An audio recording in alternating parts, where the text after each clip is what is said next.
혹시 여러분들 중에서 사시면서 인종차별 받아보신 적 있으십니까?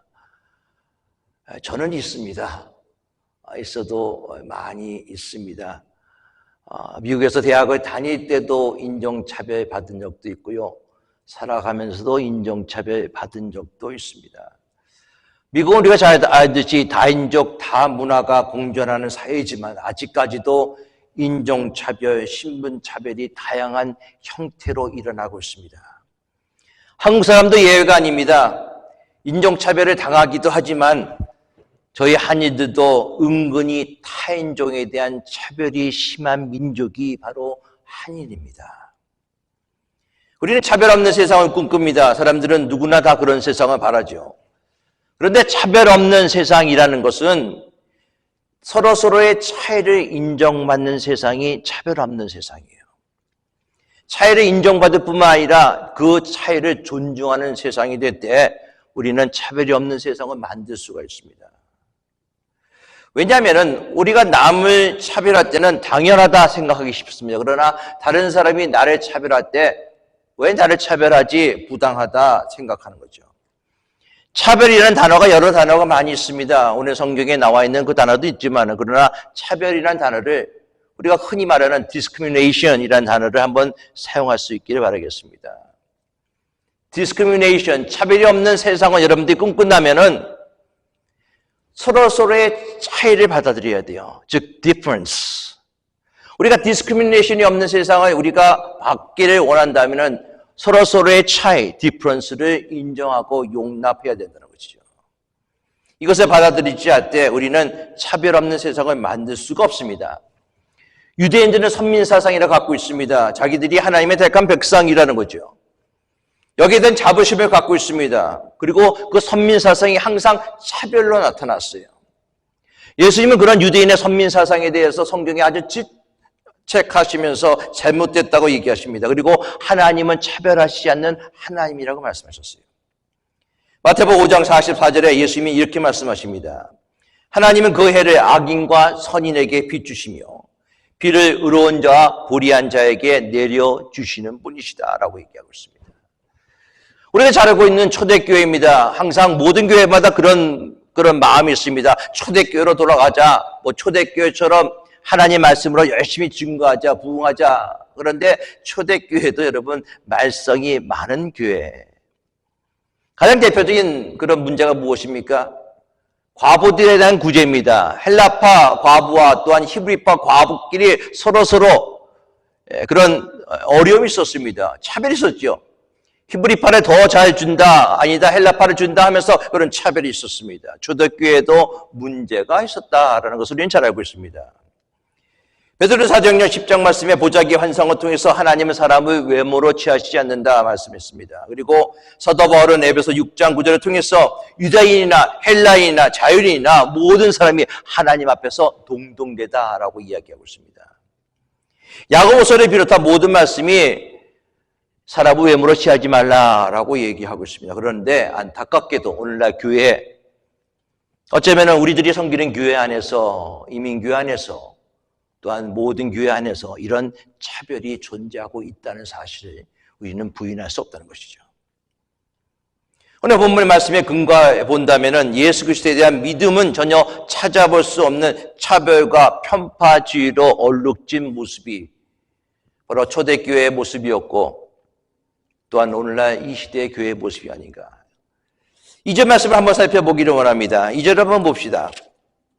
만일 너희 회당에 금가락지를 끼고 아름다운 옷을 입은 사람이 들어오고 또 남다운 옷을 입은 가난한 사람이 들어올 때라고 얘기합니다. 너희 회당에 오늘날 예배한다는 예배당이죠. 교회입니다.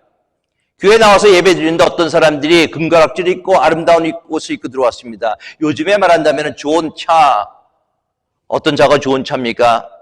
좋은 차를 타고 좋은 명품 옷을 입고 삐까번쩍하면서 교회를 들어오고 있습니다. 앞에서 안내하시는 집사님, 안내하시는 권사님, 안내하시는 장로님이 새로운 사람이 왔는데 아주 화려한 거예요. 명품 옷을 입고 좋은 차를 타고 오고 있습니다. 주차 안내하시는 집사님, 그리고 예배를 안내하시는 집사님, 권사님, 장로님이 눈여겨봅니다. 그리고 편한 자리에 주차하게 하고 특별 대우를 해줍니다. 예배당에 좋은 자리를 앉게 합니다. 여러분, 교회에서는 차별대우가 없어야 됩니다. 분명히 우리는 잘 알고 있습니다. 가난하다고, 볼품 없다고, 나이 들었다고, 쥐 없다고, 가방끈 짧다고 멸시하지 말아야 됩니다. 세상에서 차별 대우받는데 교회 안에서조차 세상에서 차별하는 것을 그대로 가지고 와서 차별한다면 누가 교회에 나올 맛이 있겠습니까? 1절 말씀 한번 봅시다. 내 형제들아, 영광의 주 곧 우리 주 예수 그리스도에 대한 믿음을 너희가 가졌으니 사람을 차별하여 대하지 말라. 예수 그리스도에 대한 믿음을 우리가 가지고 있기 때문에 사람을 차별하지 말아야 된다고 우리에게 분명히 명령하고 있습니다. 우리가 믿는 예수님 보십시오. 예수님은 차별 없으십니다. 이 땅에 계실 때 과부, 남자, 여자, 병든 자, 심지어 이방 민족까지 사랑하시고 그들에게 귀한 말씀을 증거하셨던 분입니다. 사람을 차별하지 않으셨습니다. 모든 사람에게 동일한 사랑을 베푸셨습니다.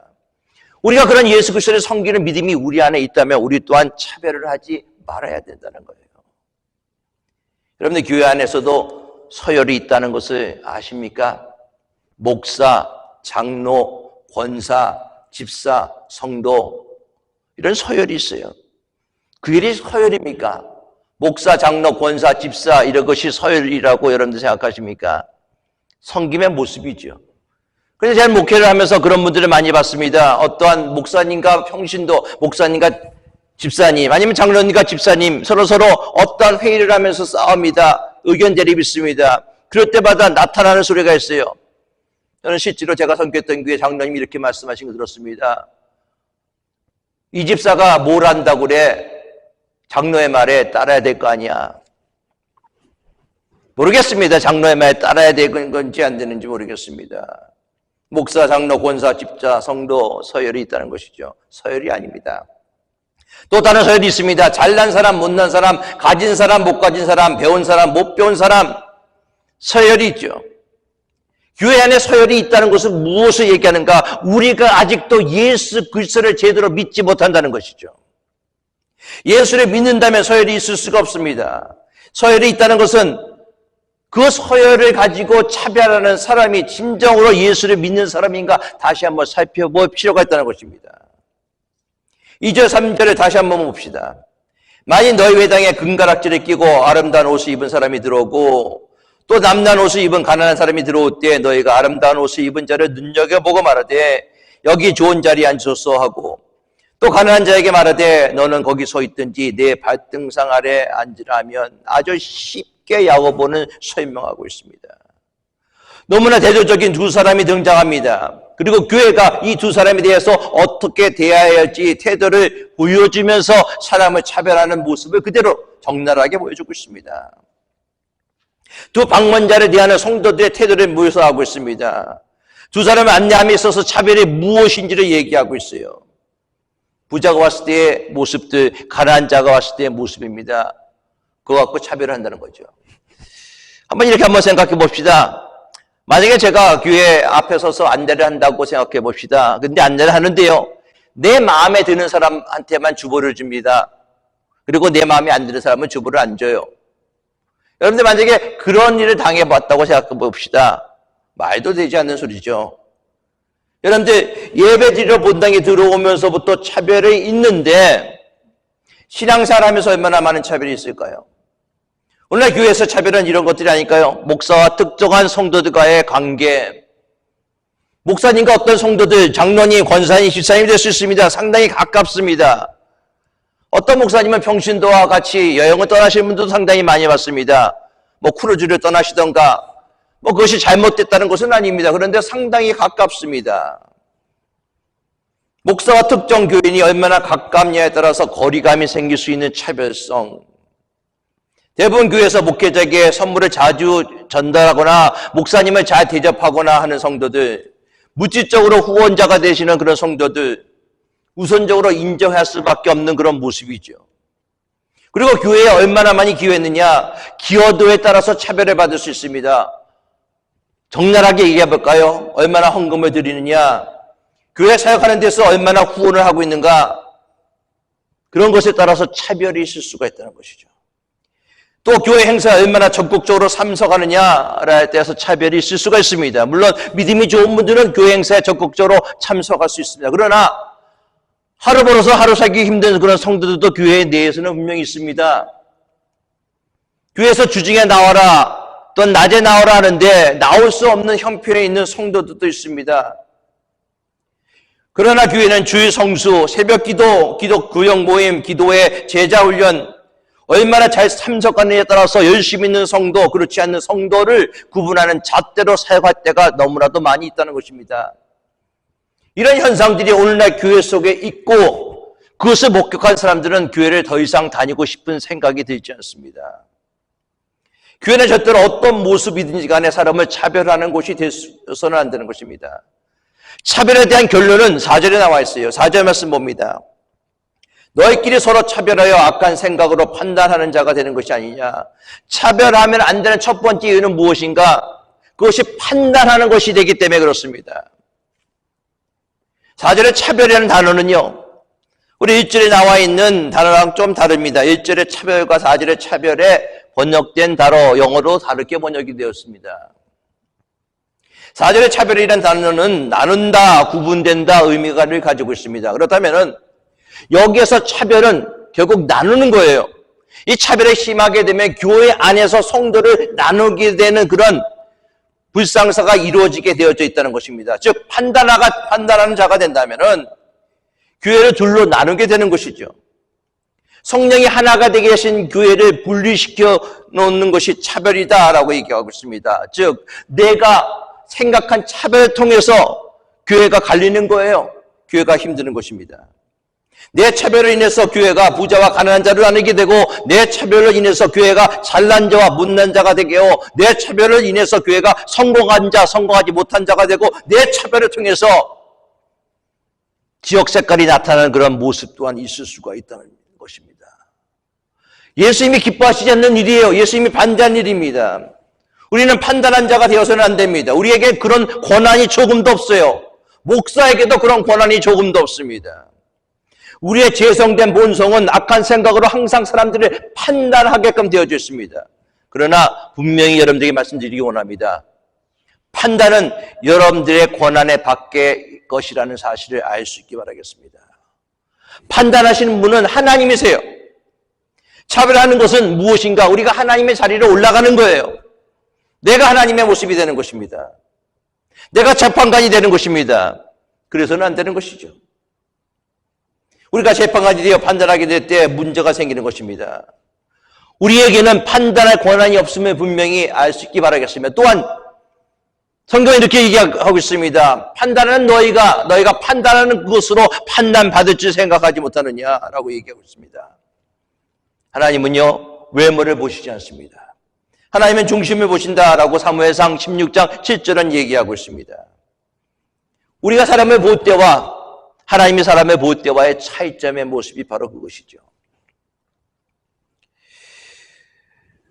2주 동안 한 달 동안 저희 교회를 다니시다가 안 나시는 분이 계셨습니다. 성당에 다니셨던 분이죠. 전도를 해서 저희 교회에 나오게 되셨습니다. 저희 교회에 나오시는데 2주째 되는 날 어떤 한 분이 그렇게 얘기해요. 아, 목사님, 저분이 성당에 다니는데 한 2주 동안 다니다가 안 다닐 수도 있으니까 구원의 확신을 심어줘야 되지 않습니까? 목사님 저 자신도 미처 생각지 못한 것을 그분이 저에게 알려주셨습니다. 깜짝 놀랐어요. 아, 그렇지. 구원의 확신을 심어줘야지. 바로 그 다음 주일날 4학년을 가지고 그분에게 예수는 누구인가? 구원의 확신을 계속적으로 심어줬습니다. 수십 년 동안 캐톨릭의 백그라운드, 성당을 다녔던 분이라서 구원의 확신이 없는 가운데 속에서 성당에 다니셨던 분이에요. 확실하게 구원의 확신을 심어주고 난 다음에 성경 공부를 하기 시작했습니다. 근데 그 성경 공부를 못 따라오시더라고요. 목사님, 암만 해도 저는 다시 성당으로 돌아가야 되겠습니다. 라고 말씀하십니다.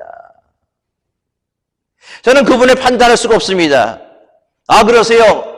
거기 가서 열심히 하나님을 섬기기 바라겠습니다. 안타까운 마음으로 그렇게밖에 얘기할 수 없는 것이죠.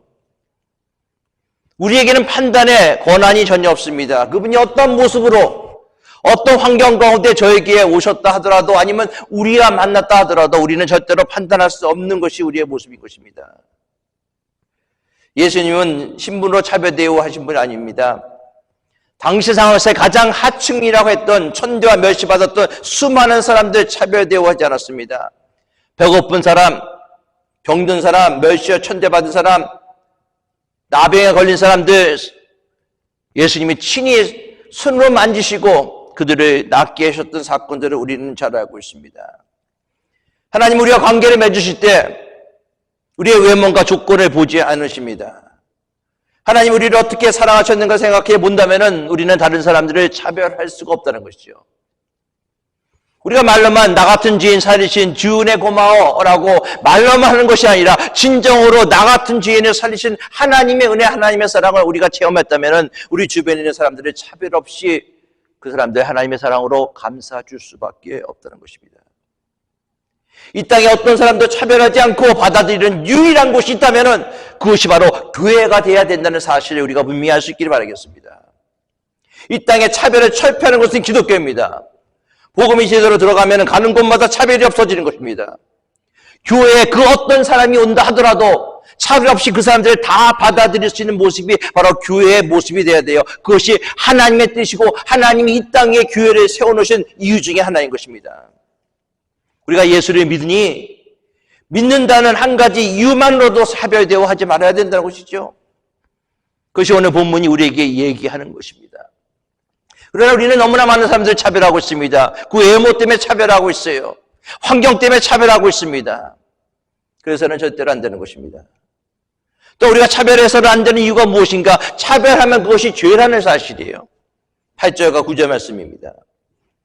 너희가 만일 성경에 기록된 대로 내 이웃 사랑하기를 내 몸과 같이 하라 하신 최고의 법을 지키면 잘하는 것이거니와 만일 너희가 사람을 차별하여 대하면 죄를 짓는 것이니 율법이 너희를 범법자로 정죄하리라.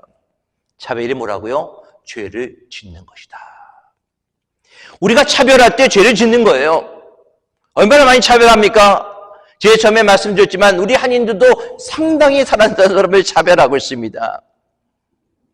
우리의 말도 그래요. 우리는 멕시코 사람들을 아주 다운한 그런 분들도 많이 봤어요. 그리고 짝.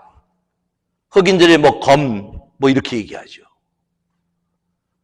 우리의 삶 가운데 속에서 그런 사람들을 그렇게 차별하고 그 이 말이 나의 입속에서 나올 때 그것은 죄를 짓는 것이다 라고 얘기하고 있습니다. 우리가 범법자가 되는 거예요. 살인하거나 가늠하거나 도둑질하거나 그것이 모두 죄라고 생각하지만 차별이 죄라고 생각하는 분들은 별로 없습니다. 그러나 오늘 이 말씀을 통해서 여러분들 분명히 알 수 있기 바라겠습니다. 차별은 죄입니다. 살다 보면 가끔 차별 정도는 할 수 있지라고 생각합니다. 차별하는 것 당연한 것이고 괜찮다라고 얘기합니다. 그러나 성경은 얘기하고 있어요. 그것은 죄다라고 얘기하고 있습니다. 하나님은 내 이웃을 사랑하라라고 얘기하고 있습니다. 돈 많은 이웃만 사랑하라고 얘기하고 있지 않습니다. 사랑할 수 있는 사람만 사랑하라고 얘기하고 있지 않습니다. 내 마음에 드는 사람만 사랑하라고 얘기하고 있지 않습니다. 너에게 도움을 주는 사람만 사랑하라고 얘기하고 있지 않습니다. 너에게 좋은 말 하는 사람만 사랑하라고 얘기하고 있지 않습니다. 너에게 친절한 사람만 사랑하라고 말씀하지 않으셨어요. 그저 사랑하라. 심지어는 원수까지도 사랑하라고 말씀하지 않으셨습니까? 하나님 우리가 차별하지 않는 사랑을 실천할 것을 분명히 명하셨습니다. 서로를 향해서 관심을 가지는 거예요. 그 차이를, the difference를 인정하는 것입니다. 그들이 살아온 환경과 내가 살아왔던 환경들, 그들의 삶의 모든 모습과 나의 모습이 다르기 때문에 그것을 인정하는 것입니다. 그것이 진정한 사람의 모습, 사랑의 모습이죠. 사랑이 없으면 아무것도 아니라는 사실을 우리는 잘 알고 있습니다. 마태복음 7장 22절 23절에 예수님이 말씀하십니다. 그날에 많은 사람이 나더러 이르되 주여 주여 우리가 주의 이름으로 선지자 노릇하며 주의 이름으로 귀신을 쫓아내며 주의 이름으로 많은 권능을 행하지 아니하였나이까리니 그때 내가 저에게 밝히 말하되 내가 너희를 도무지 알지 못하니 불법을 행하는 자들아 내게서 떠나가라. 대단한 일을 하지 않았습니까? 정말 모든 사람의 박수를 받을 만한 그런 사랑을 했습니다. 그런데 예수님께서 말씀하시는 거예요. 불법을 행한 자들아, 무엇을 안 했다는 것입니까? 사랑의 법대로 행하지 않았다는 모습이에요. 사랑으로 작은 사람들을 섬기지 못했고 사랑으로 아픈 사람들을 섬기지 못했던 그런 모습, 그 모습을 가지고 불법을 행하는 자들아 내게서 떠나가라 라고 얘기하고 있습니다. 사랑이 세상을 바꿉니다. 사랑이 큰 역사를 분명히 만든 것입니다.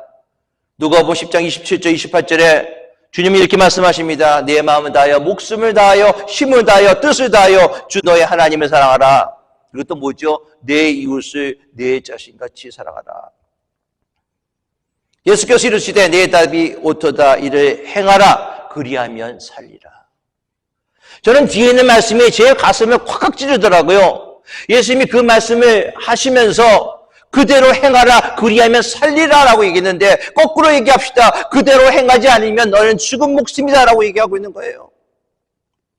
그래서 요한일서 3장 17절 18절은 이렇게 얘기합니다. 누가 이 세상의 지물을 가지고 형제의 궁핍함을 보고도 도와줄 마음을 다지면 하나님의 사랑이 어찌 그 속에 거하겠느냐. 자녀들아 우리가 말과 혀로만 사랑하지 말고 행함과 진실함으로 사랑하자. 믿음을 가진 자는요 이런 모습으로 살아가야 되는 것이죠. 참된 믿음은 긍휼을 통해서 증명이 됩니다. 바로 긍휼의 모습이에요. 오늘 마지막 두 구절 12절 13절 모습을 봅시다. 너희는 자유의 율법대로 심판받을 자처럼 말도 하고 행하기도 하라. 긍휼을 행하지 아니하는 자에게는 긍휼 없는 심판이 있으리라. 긍휼은 심판을 이기고 자랑하느니라. 긍휼을 행하는 자가 되라는 거예요. 판단하지 말라라고 얘기하고 있습니다. 판단은 우리 몫이 아니라고 얘기하고 있습니다. 그저 그 사람은 그대로 받아주세요. 저도 목회를 하면서 주변에 수많은 어려운 사람들을 신방하고 대하면서 판단할 때가 상당히 많이 있습니다. 그럴 수밖에 없는 그런 환경 속에서 있었어요.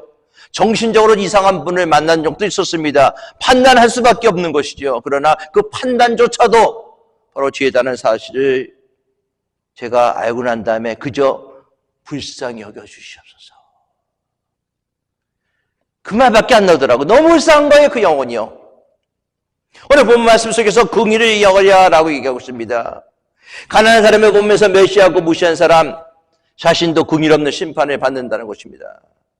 그러나 긍휼을 베풀면 심판을 이기고 자신이 베푼 긍휼로 자랑할 날이 올 것이라라고 얘기하고 있습니다. 여러분들 사랑의 실제적인 측면이에요. 하나님의 긍휼하심을 통해서 우리가 이 자리에 있지 않습니까? 하나님의 사랑 때문에 우리가 이 자리에 있지 않습니까? 하나님은 우리의 없는 것 보고 우리의 모자란 것을 보고 우리를 책망하지 않으시는 분이십니다. 항상 목회할 때마다 항상 하나님의 섬길 때마다 이런 얘기를 참 많이 들어요. 하나님, 아니 목사님, 저는 자격이 없어요. 저는 많이 배우지 못했어요. 성경도 하지 못합니다. 기도하지도 못해요. 저 시키지 마세요 라는 분 계세요. 저는 아직 준비가 되지 않았습니다 라고 얘기하고 있습니다. 그런데 아십니까? 하나님이 준비되지 않으신 분도 사용해 주신다는 사실을. 너 참 준비 잘 돼 있어. 그래, 너 완벽하게 준비했지. 제자훈련 다 끝마쳤지. 새벽기도 꼬박꼬박 했지. 그래, 모든 프로그램 잘했어. 이제 내가 너를 사용해 줄게. 넌 아무것도 안 했지. 내가 너 사용하지 못하겠어. 이러신 분이 결국 아니라는 거예요. 예수님의 그 긍휼 때문에 우리가 이 자리에 있는 줄 믿습니다. 마태복음 14장 14절 말씀에 이런 말씀이 있습니다. 예수께서 나와서 큰 무리를 보시고 불쌍히 여기사 그 중에 있는 병자를 고쳐주시니라. 오병이어 기적과 일어난 그 사건을 마태복음은 이렇게 얘기합니다. 예수께서 제자들을 불러 이르시되 내가 무리를 불쌍히 여기노라. 그들이 나와 함께 있은지 이미 사흘이며 먹을 것이 없도다. 길에 기진할까요? 굶겨 보내지 못하겠더라. 방하는 사람들 보고 차별 대응한 것이 아니라 불쌍히 여겼습니다. 지난 12월 31일 날 어떤 분에게 전화가 왔어요. 아는 분이었습니다. 제가 도와주고 교회에서 도와줬던 분입니다. 그래서 전화가 왔습니다. 목사님, 모든 전화번호 중에서 제 전화번호밖에 기억이 안 난대요, 그분이. 그래서 병원에서 전화했어요. 제 전화번호 기억하시고.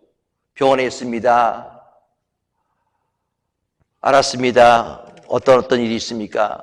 제가 시간이 되면은 가보겠습니다. 라고 말씀드렸습니다. 근데 속으로는요, 가보고 싶지 않았습니다. 정말 가보고 싶지 않았어요. 왜냐하면은 그분이 어떤 분이기 알기 때문에 그렇습니다. 성령께서의 마음을 치시는 거예요. 내가 너를 사랑했는데 너는 이 영혼도 사랑할 수 없느냐? 그가 너에게 무엇을 했든 어떤 환경이 있든지 그 축복을 바라보지 말고 끝까지 사랑하라. 그를 끝까지 사랑하면서 병원에 가서 신방을 했고 그의 필요성을 채워주고 그를 다시 도와주게 되었습니다. 제가 잘했다라고 얘기하는 것은 결코 아닙니다. 이것은 국민의 모습이죠. 우리는 너무나 많은 경우에 판단할 때가 너무나 많이 있습니다. 판단을 하나님 우리에게 허락하시지 않고 하나님이 허락하신 것은 사랑을 하라고 말씀하십니다. 우리 교회, 우리 가정, 우리 사회에 있어야 될 것이 무엇인가? 판단, 정죄가 아니라 사랑과 구인이 있어야 됩니다. 그리고 우리가 이것을 구체적으로 실현할 때 우리가 예수 그리스도의 참 제자가 된 줄 분명히 알 수 있기 바라겠습니다. 말씀하십니다. 많이 가지셨습니까? 그렇다면 가지지 않는 자들과 나눌 수 있기 바랍니다. 그들과 더 많은 대화를 하시고 더 많은 교제를 하시고 그들에게 밥 한 끼를 사줄 수 있는 그런 마음을 가질 수 있기 바라겠습니다. 많이 배우셨습니까? 그렇다면 배우지 않는 분들 입에서 나오는 소리를 그들이 여러분들에게 하는 그 소리를 귀 담아 드릴 수 있기 바라겠습니다.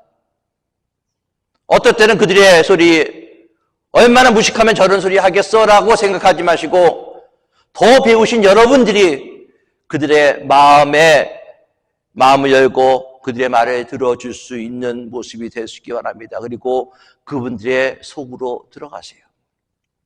건강하십니까? 하나님이 여러분들에게 건강을 주심을 분명히 알 수 있기 바라겠습니다. 그렇다면은 하나님이 주셨다면은 그 주신 건강 가지고 무엇을 하시겠습니까? 사교 댄스 하시겠습니까? 아니면 골프장에 나가서 운동하시겠습니까? 좋습니다. 그런 것도 다. 그러나 하나님이 건강을 주셨다면 아픈 사람을 찾아갈 수 있는 여러분들의 마음이 될 수 있기 바라겠습니다. 그 아픈 사람을 찾아가서 그 아픔에 동참하고 그들의 고통을 조금이라도 여러분들의 사랑으로 덜어드릴 수 있는 그런 모습이 될 수 있기 바라겠습니다. 복음이 무엇입니까? 얼마나 헛된 말로 우리는 복음 하고 치장하고 있습니까? 우리 입에서 나오는 그 복음, 또 우리 입에서 나오는 그 아멘 얼마나 많이 아멘합니까? 그러나 우리가 습관적으로 외치는 아멘이 아니라 진정으로 아멘 할 수 있는 그런 모습이 되어야 되지 않습니까? 믿음은 외면에 있지 않습니다. 겉모습에 있지 않아요. 우리의 겉모습은 예수를 잘 믿는 것처럼 보입니다. 그러나 믿음은 우리의 중심에 있다는 사실을 분명히 알 수 있기 바라겠습니다. 우리가 예수 그리스도가 우리 안에 있다면 우리는 더 낮은 대로 더 낮아지고 더 겸손해진다는 사실을 우리는 잘 알고 있습니다. 지극히 작은 자에게 한 것이 나에게 한 것이다 라고 말씀하셨어요. 우리 형제 자매를 대하는 것이 바로 주님을 대하는 것입니다. 눈에 보이는 형제 자매를 차별하고 사랑하지 않는다면 눈에 보이지 않는 하나님을 우리는 사랑할 수 없다는 것을 너무나 많이 귀가 따갑게 들었습니다. 그러면서도 하고 있지 않는 거예요. 못하는 거예요. 왜 못합니까? 내가 아직 깨어지지 못했습니다. 내가 아직 낮아지지 못했습니다. 내가 아직 죽지 못했습니다. 하나님을 사랑하면 형제를 사랑합니다. 자매를 사랑합니다. 하나님을 사랑하면 나에게 힘들게 한 사람들을 용서할 수 있습니다. 그들 또한 사랑할 수 있다는 것이죠. 혹시 내가 차별의 죄를 짓고 있는 것은 없는지 스스로에게 물어볼 수 있기 바랍니다. 내가 모르는 부분이 없는지, 내가 미처 생각하지 못하고 은연중에 다른 사람들에 대해서 내가 차별하고 있지 않는가 진지하게 생각해 볼 수 있는 그런 시간이 될 수 있기 바라겠습니다. 그리고 하나님께 도움을 구하세요. 하나님, 내가 저 사람, 저 환경을 통해서 무엇을 차별하고 있습니까? 그리고 동시에 하나님께 지혜를 달라고 기도하시기 바라겠습니다. 야고보서를 계속 보잖아요. 누구든지 지혜가 부족하거든 후회 주시고 꾸짖지 않은 하나님께 지혜를 구하라. 하나님, 저에게 지혜를 주셔서 저분들을 어떻게 섬길 수 있을 것인지, 어떻게 사랑할 수 있을 것인지, 어떻게 사랑을 증거할 수 있을 것인지 지혜를 주시옵소서. 지혜를 구할 수 있기 바랍니다. 사랑의 마음을 가지고 긍휼의 풍성하신 우리 주님 앞에 나아가는 여러분들의 모습 되기 바라겠습니다. 한 사람 한 사람을 예수 그리스도 대하듯 대하고 사랑할 수 있는 여러분들의 모습이 될 때 우리 안에 더 이상 차별은 존재할 수가 없습니다. 교회 안에 있는 모든 차별들, 그 차별들을 다 없애고 하나님의 귀한 사랑이 충만한 모든 교회가 다 될 수 있기를 예수 그리스도로 축원합니다. 기도합니다. 아버지 하나님, 감사와 찬송과 영광 돌립니다. 더 이상 교회 안에서 차별이 있을 수가 없고 또 믿는 믿음의 성도들이 차별할 수도 없습니다. 우리 안에 진정으로 예수 그리스도를 믿는 믿음을 허락하여 주시고 그 믿음으로 사랑하고 용서하고 받아들일 수 있도록 도와주시옵소서. 우리 주 예수 그리스도의 이름으로 기도드리옵나이다. 아멘.